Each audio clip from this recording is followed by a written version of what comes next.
jazz things up, and especially with what I'm going to do here today, because I consider it to be a little bit dry. So we figured that this would add some spice to things if we do this the way we think we can. So those of you here 2 years ago, we had the VaporSafe Quintet. Those of you who were here in 2019, we had the VaporSafe Quartet. So now it's grown. As of this morning, it was a VaporSafe, I want to get this right, Sextet, which is means six, by the way. We're seven. We're seven. Oh, we now. have seven. They can't hold their place. As of this morning, it was a sextet, and then as of this afternoon, it became the septet. So we're up to seven now. So there you go. So let me, Muslin, introduce them. You want to say something? We have a drummer next year. A drummer next year as well. So I'm supposed to say, wherever a drummer is out there, please come identify yourself, because I guess that's what we're doing next year. All right, here we go. So you heard Matt. Excellent presentation, by the way, and you guys are doing a great job with that analysis. I'm going to take you to the field where we're actually measuring it rather than looking at databases. So that's what this is going to be about. We'll look at some of the actual controlling factors for the attenuation factor, which you're going to see is primarily indoor air values. And then we'll also relate that to what are the ramifications or implications on perhaps going out and doing VI assessments. So that's kind of what we'll do. Special thanks. Shell Oil is the one that funded this study. It's 3 sites that you'll see. They gave us funding for it. And of course, Matt Lavis was a big factor in all this. If you wanted to see how high resolution real-time data would essentially match and compare to what he was doing with the database. This is a slide I've shown many times over the years. And basically what this says is if you go out and you take a passive sampler or you take a canister sample, this is what you get when the data comes back, okay? So this is all you get.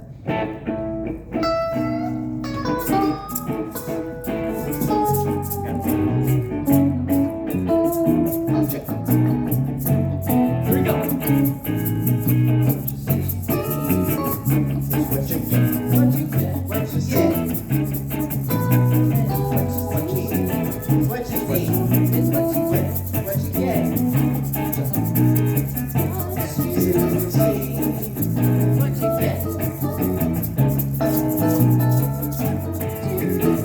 What you get. Thank you. All right, were the vocals loud enough back that they need to be okay? Okay, and this is what was behind that one data point. So that's kind of what we're saying is for that one data point, all you get, that's all you see. But this is what's really behind it. And that's from a true site. So the pattern when you have high resolution data, which we get by doing continuous monitoring, the pattern gives you a lot more power to try to figure out what's really going on. That's the ultimate thing. Okay, so using monitoring to determine an attenuation factor, first bullet, you get a lot more data points. I'm going to show you a couple sites where we have thousands of data points just from the one site itself, the one building itself. We actually measure the compound of concern, TC, PC is what you're going to see. Radon, I've been a big fan of radon, and I'm not very interested in radon matched up pretty well. But I've also seen talks with people where it hasn't matched up very well. So we're able to measure the actual compound we're worried about. So that's helpful. And so then we can look at effects in real time. So we can change the HVACs. Matt talked about HVAC on, HVAC off. The agencies want it. Well, we can do those things while we're monitoring and see it all in real time. We can look for what happens when people are in and out, occupied versus not occupied. We can look to see what happens, and I'm going to show you a lot of this here, when we have climatic effects, like barometric pressure. You're going to find out that barometric pressure is huge in influence in indoor air, and thus the attenuation factor. And if you look at the attenuation factor, when the slab is overpressured versus the first floor, then that gets you essentially worst case conditions. And for those of you who are into RME, you can essentially use that as an approximation of RME, reasonable maximum exposure. Site number 1, there's the source. You can see it in the little oval, red colored oval. And I put in blue the 6 locations, and this site, it's a big warehouse, open warehouse. In this site, there were 6 co-paired, meaning same location, indoor air and subslab measurements going on in real time, okay? There's a little picture to give you a little photos to give you some handle of what it looks like in there. You can see the instrument. In the middle one, you can see the instrument with the tubes coming. Actually, there are 2 left ones, the tubes coming down. The tubes go out to the sample locations. And then to the right, you can see how we had to run the tubings underneath the warehouse floors because they were running forklifts, so that's how that was done. There's the differential pressure sensor. So in this case, we're monitoring cross slab pressure. I'll refer to it as DP. And positive DP means higher pressure under the slab than in the overlying room. That's what the warehouse kind of was. They had a lot of cargo and moving all kinds of stuff around. But it was a big open box, essentially. All right, so there's data from 6 locations. That is indoor air data. And now I'm going to show you, so 6 locations and about 150 analyses per location. So 6 times 150, 900. There's sub-slab data, 1, 2, 3, 4, 5 in this case. 1 location we didn't monitor. And so another 150 times 5. So we're looking at, thousands of data points here between the 2. And data is what we got.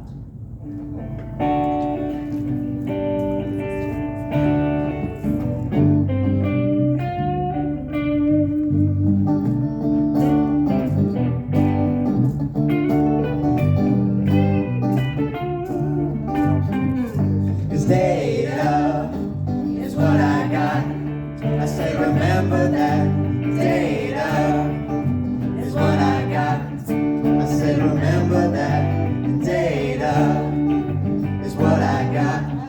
I said, remember that data is what I got. I got. Thank you.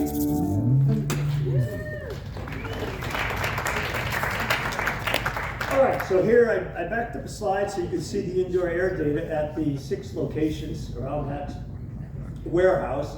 The first thing I want you to see in it, especially those of you in the back, take a good look. All the plots look essentially the same, and you're looking November 2020, 7 days of time. They pretty much all look the same. If you look to the right, you can see in the box the averages over those 7 days were about the same. Very interesting. If you look to the left of the box, the maximum values location showed some variation, about a factor of 2 from the lowest to highest, but overall the average was the same, meaning this box, this warehouse, was well mixed. And if you look to the left of the plots, you can see that the distance from the source with that contamination zone varies from about 10 feet to 100 feet. So you can see already what's coming is that if you have the same indoor air concentrations and different subslab concentrations, you're going to get different attenuation factors, which I'll show you in a minute. There's that subslab data. You can see there wasn't a whole lot of change in the subslab. The change was less than 50%.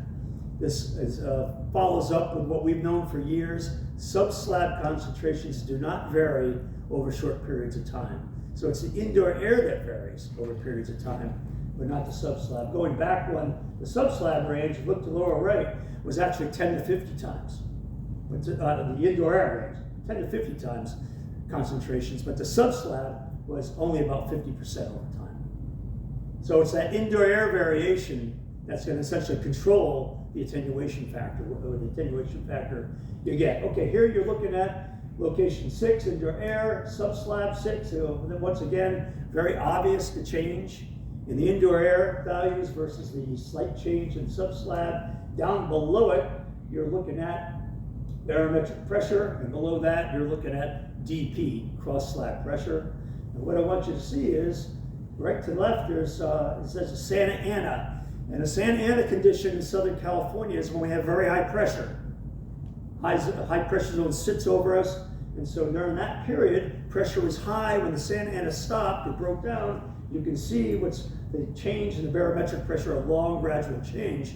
At that same time, look at what was happening with the indoor air, and you saw previously all the values were the same. So the idea that we had here was that this decrease, or the breakdown of Santa Ana, must be responsible for what we're seeing with these high indoor air concentrations or increase in concentrations.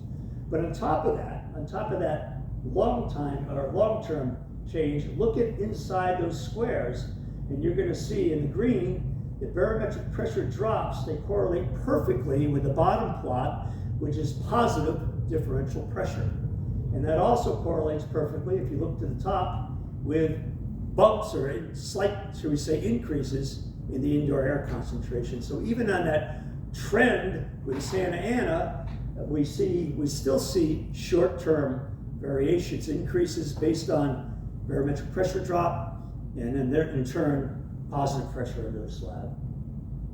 Now, this is a plot showing the difference between positive pressure, VI on is when we have positive DP, VI off is we don't have positive DP, and that on the x-axis is distance from the source, on the y-axis attenuation factor. So what you're seeing is as you go further away from the source, the attenuation factor goes up. And again, that's because indoor air concentrations were the same, but the subslab concentrations were different. So there's a sampling ramification of that we'll talk about. So the takeaways of this site, the attenuation factor ranged at pretty high from 0.01 to 0.13, much higher than what Matt was showing, but most of all those high numbers were during that one increase just after the Santa Ana broke down. So the question is, was that something that happens all the time or not? And unfortunately, we weren't there long enough to know that. It could have been an anomaly. When the attenuation factors, they vary greatly over time, about 100-fold. It's pretty large variation for that 7 days. Higher attenuation factors occurred when the barometric pressure drops and the indoor air goes up. And as the last bullet says, the attenuation factor varies greatly depending on how far you are from the concentration source itself. Site number 2, retail strip mall. You've all been at these. That's essentially a schematic of the aerials. Strip mall in red dots are the indoor air locations, and in the green dots, sub-slab locations. And in one of the boxes to the lower, you can see it says GC. So the GC was set up there, and we ran tubes to the various suites, we'll call them. There again is a plot of the indoor air concentrations through time. And what I want you to see there is, if you look at the lower 3 plots, the patterns are pretty similar. You look at the upper 3 plots and they're radically different. So we don't see the same pattern as we saw. That makes sense because at the warehouse there's one open box. And here, what you're seeing are different suites with different businesses, different occupants, different HVACs, and yada, yada, yada. Now I'm going to focus a little bit on that green. We're going to come back to that, okay? So, but this is the type of data that we get. And with this type of data, we can do things. We can try to be detectives and figure things out. So again, now you're looking at a couple of the indoor air locations, actually 3 of them. You're looking at BP, which is the barometric pressure. You're looking at differential pressure at the bottom. And if your eyes are good, look at the barometric pressure, and you can see those dips. And when those dips occur, look what's happened to the differential pressure. When the barometric pressure drops, the DP is jumping up. It's perfect. And when that happens, look at the upper 3 plots, especially the middle 2, and there are those increases in concentration. So we look at this pattern between barometric pressure and differential pressure and indoor air concentrations, and that can tell us if what we're seeing is from vapor intrusion from below or not. We've gone to many sites where it's not coming from below. Here's an example here. Look at this. Look at this site. No, this is not the site. This suite. This was a liquor store. Well, guess what? It opens up in the morning. It closes like at midnight. And sure enough, look what happens when it closed up at midnight. Up go the values. Look what happens when it opened, and that same pattern just repeated itself over and over. So in this suite, vapor intrusion was not the dominant factor controlling the indoor air concentrations. It was the people and what they're doing. Then when we turned the fans on and left them on, you can see the same pattern was occurring, but it was greatly reduced. The other thing I want you to see here is when you have this monitoring data, you have the ability to then look at parse it, to stay away from, not consider the data when the people aren't there. and only consider the people when they are there for the risk assessors in the room. So if you looked at the average before the fans were turned on, it was above the screening level. Look at the average low when the store was open, just when it was open, and it was less than, in other words, when the people were there, you were below the screening level. You were good. But if you had one passive collector over that time period, you would have said you exceeded the screening level. So you have this ability, okay? And part of it is, again, looking at barometric pressure and also making sure that the differential pressure, that the above the slab is under pressure. Check.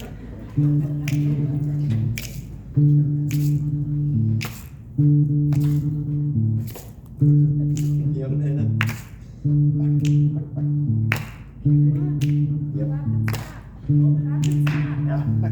Pressure pushing down on me, pushing down on you. Under pressure, the birds of hell you down, spits a family into people on the streets.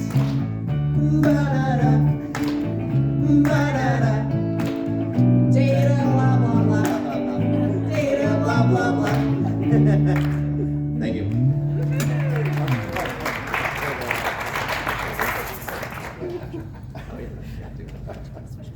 I don't want you to read the slide. What I want you to show is that in those 6 units in that strip mall, we could very quickly, that was about 6 days of data, we can quickly make a summary of what we've seen and essentially the ramifications in this case for the property owner. There was a property owner who was dealing with an agency. I think maybe one of that agency people might be in the room. I won't point her out or him. But those are the two I want you to see, is that for the units, basically, there really wasn't a problem.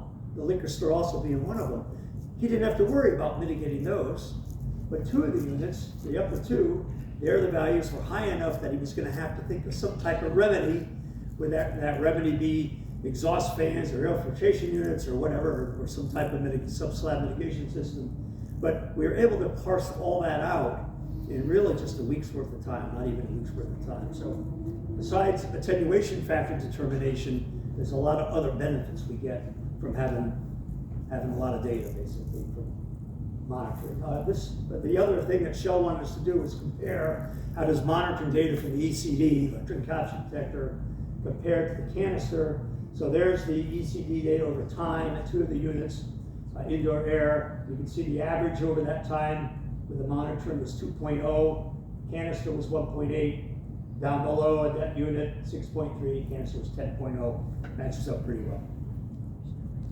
So, from that strip mall, notice that the attenuation factors here are more Matt's ballpark. Very, very low, way lower than 0.03 by far.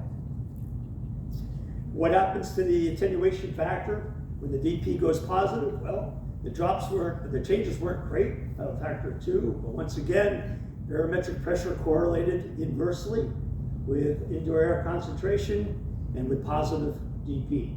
And people's activities, we've known this, you've heard me say it before, people are the biggest variable in indoor air concentrations. It's what they do and what they're doing. A property owner in this case, with that data, a lot of which was paid by Shell, right? Thanks to Shell.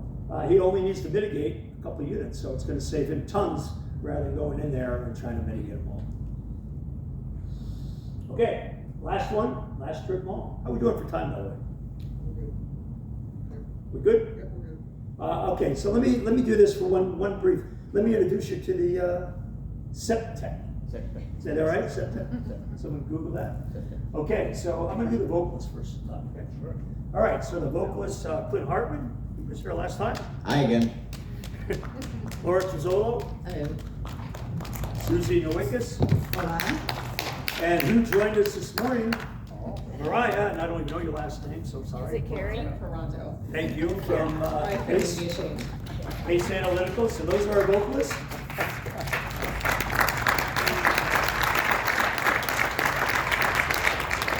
Ace Freely. I'm Gabe. Gene Silence. All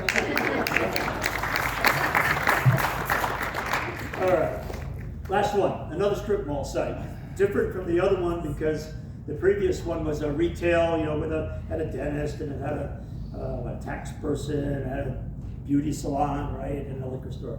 This one was more like a commercial type, kind of.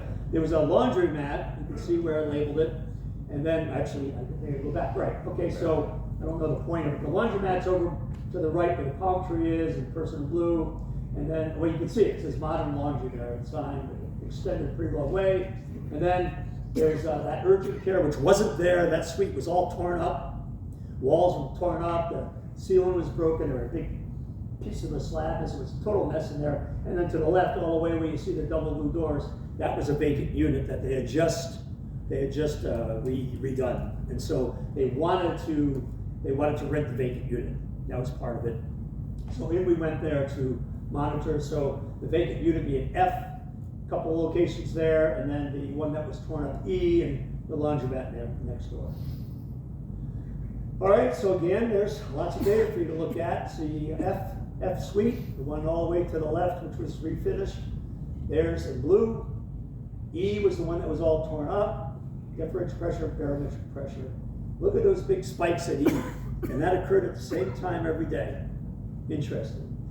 They had the same spikes occurring there at F at the same time also, but also at F there were periods where it went up and E did not. So if you look, you can see in the first where it's labeled there to the left, you can see F jumping up and E wasn't.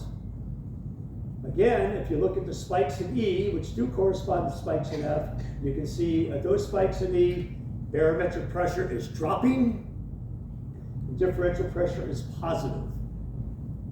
And let me just reiterate for those who haven't read, it's not the absolute barometric pressure number. It doesn't matter if it's 30 inches, 29, whatever. It's the drop from wherever the barometric pressure is. Again, Shell wanted to have some comparisons here. What we did is we threw in some passive collectors, radielos, to see how it would compare to the canisters and how it would compare to the monitoring. So you can see the passive radielos, you can see a couple canisters, so we can do a tube, and then you'll see the tube coming in up there at the top that we tied off to the flow controller, and that, you can see the tube running on the floor back down to the instrument. And what we found there was that, to my surprise, the passive and the canister were dead on. I thought there'd be more variation personally, but it wasn't. So certainly for radielo, dead on. The monitor was a little bit off, further off. It was a little bit biased by within a factor of 2, but still pretty good. So, from Site 3, what are the takeaways? Look at those attenuation factor values. Way, way low. Lower than you had, Matt, I think, right?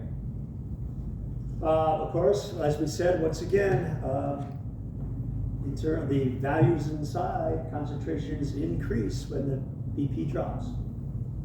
And DP is positive for the property owner. In this case, what came out of this is he only really needed to worry about the one unit that was torn up.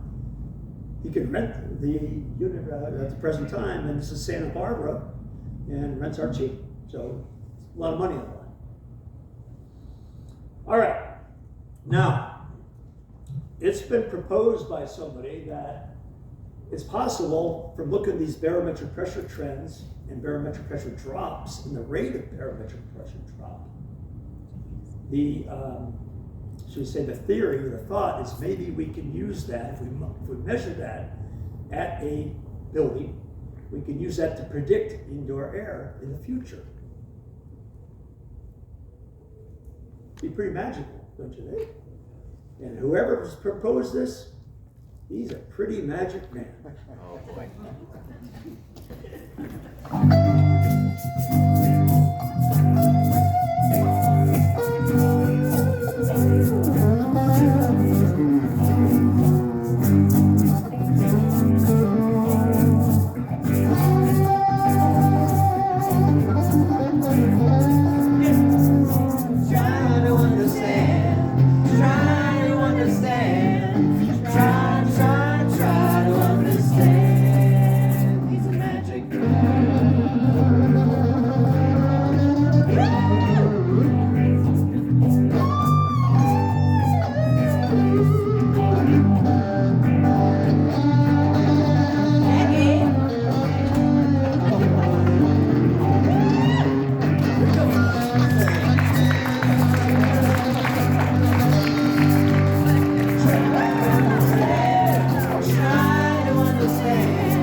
Give it up for Gabe on the guitar. Yeah.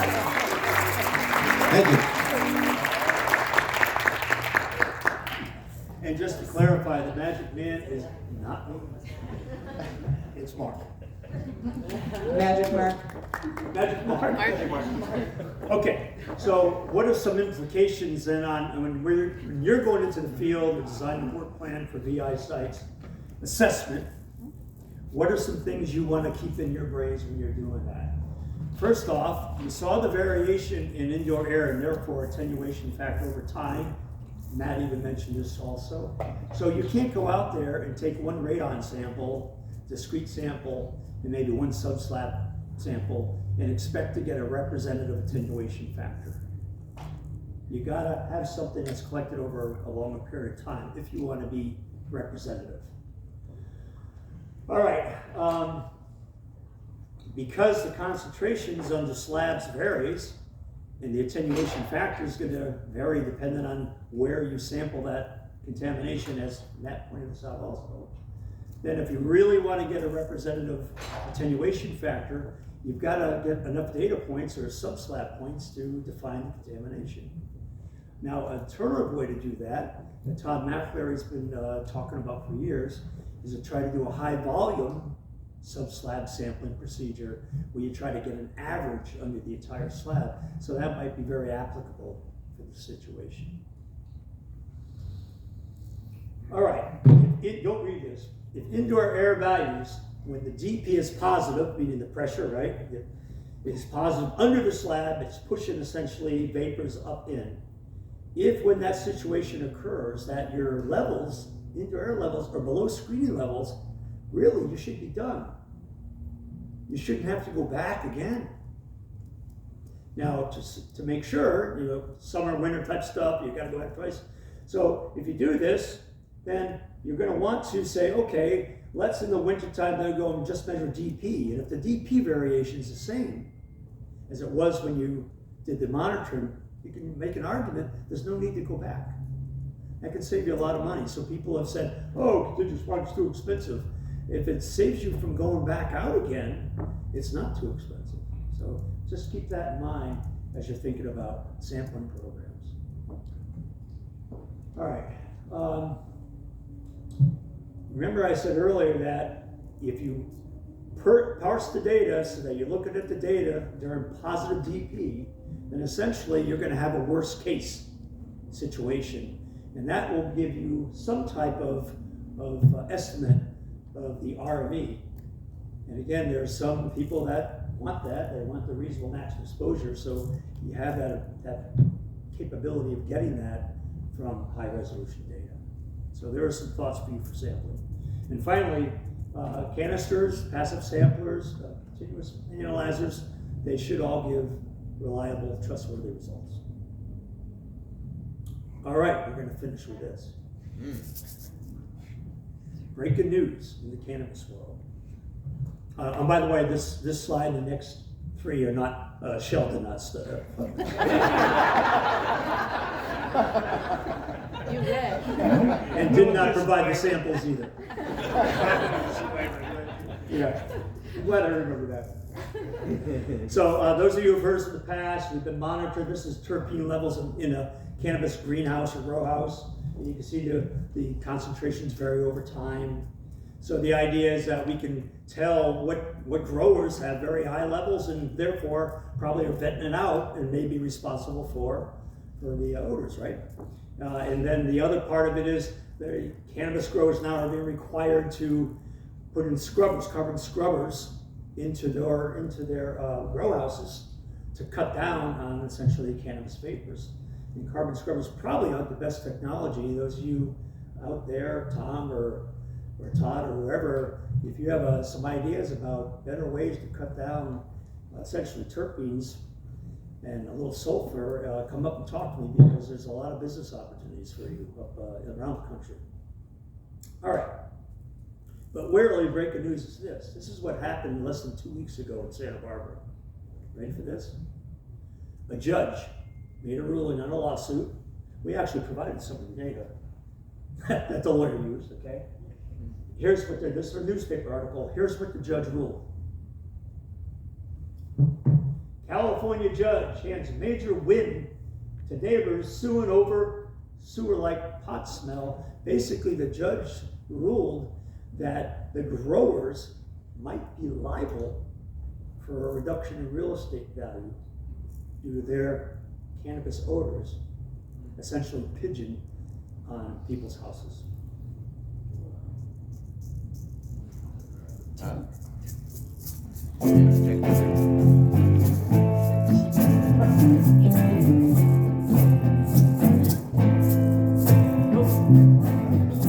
Ooh, that smell. Can't you smell that smell? Ooh, that smell. Smell that surrounds you.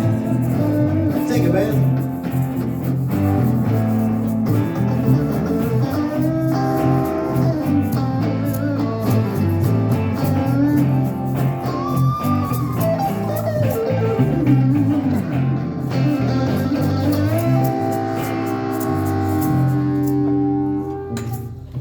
Thank you very much. Thank you. Thank you, lady.